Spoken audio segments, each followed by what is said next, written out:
দুটো ছবি করেছে, উনি সুপারস্টার।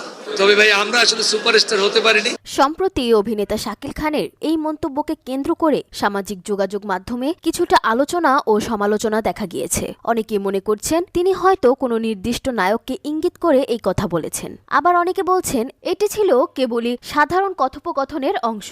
তবে ঘটনা যাই হোক না কেন, আজ আমরা কথা বলবো 90-এর দশকের তরুণীদের হার্টথ্রব নায়ক শাকিল খান এবং তার চলচ্চিত্র ক্যারিয়ারকে নিয়ে। সালমান শাহের মৃত্যুতে যখন বাংলা সিনেমা ইন্ডাস্ট্রি একজন সুদর্শন নায়ককে হারিয়ে ফেলে, তখন পরিচালকরা কিছুটা বিপাকে পড়ে যান।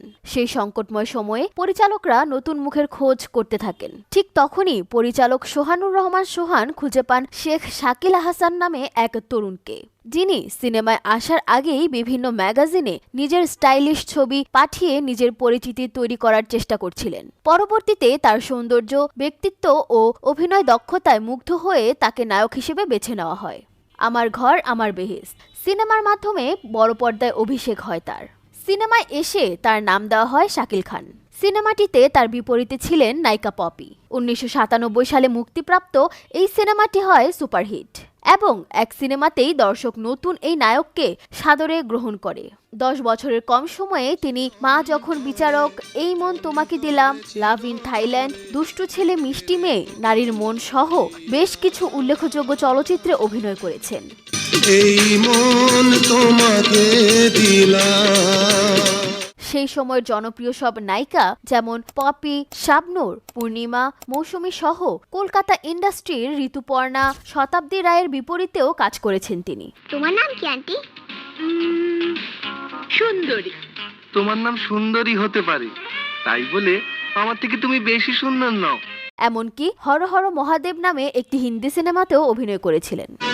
उसकी तो ऐसी हालत करूंगा कि आने वाली 7 नस्लें याद रखेंगी। এখন প্রশ্ন হলো শাকিল খান কেন এত দ্রুত সিনেমা জগৎ থেকে দূরে সরে গিয়েছিলেন? মূলত শাকিল খানের পরিবার ছিল সংস্কৃতি মনস্কা। অপসংস্কৃতি তারা কোনোভাবেই গ্রহণ করতে প্রস্তুত ছিলেন না। শাকিল খান নিজেও অপসংস্কৃতিতে নিজেকে খাপ খাওয়াতে পারছিলেন না। আর সেই কারণেই বাংলা চলচ্চিত্রের অন্ধকার সময়ে তিনি ধীরে ধীরে নিজেকে গুটিয়ে নিতে শুরু করেন। 2007 সাল পর্যন্ত নিয়মিত কাজ করলেও এরপর থেকে তিনি ধীরে ধীরে দূরে সরে যেতে থাকেন। অবশেষে 2011 সালের পরে পুরোপুরি তার পথ চলা থেমে যায় চলচ্চিত্র জগতে। এরপর তিনি ব্যস্ত হয়ে পড়েন সংসার, ব্যবসা ও সামাজিক কর্মকাণ্ডে। বর্তমানে রোজ হার্বাল নামের একটি প্রতিষ্ঠানের ব্যবস্থাপনা পরিচালক হিসেবে তিনি কাজ করছেন, যার অফিস রয়েছে ঢাকার বাংলা মোটরে। পাশাপাশি সামাজিক কাজে যথেষ্ট সক্রিয় তিনি। সম্প্রতি এক সাক্ষাৎকারে শাকিল খান নতুন করে চলচ্চিত্রে কাজ করার সম্ভাবনার ইঙ্গিত দিয়েছেন। আমি আসলে কিছু জিনিস রেডি করেছি, আমি নিজেও কিছু তৈরি করব এবং কিছু চিন্তা ভাবনার মধ্যে আছে। কারণ হলো গিয়ে বিশেষ করে এই ফিল্ম ট্রেডটাকে আমাদের বাঁচিয়ে রাখতে হবে, কারণ এটা আমাদের বাংলাদেশেরই একটি অংশ। যদিও স্পষ্টভাবে কিছু জানাননি, তবুও দর্শকরা আশা করে একসময়ের সেই জনপ্রিয় নায়ক শাকিল খান আবার ফিরবেন বড় পর্দায়, ফিরবেন নতুন স্বপ্ন আর নতুন গল্প নিয়ে।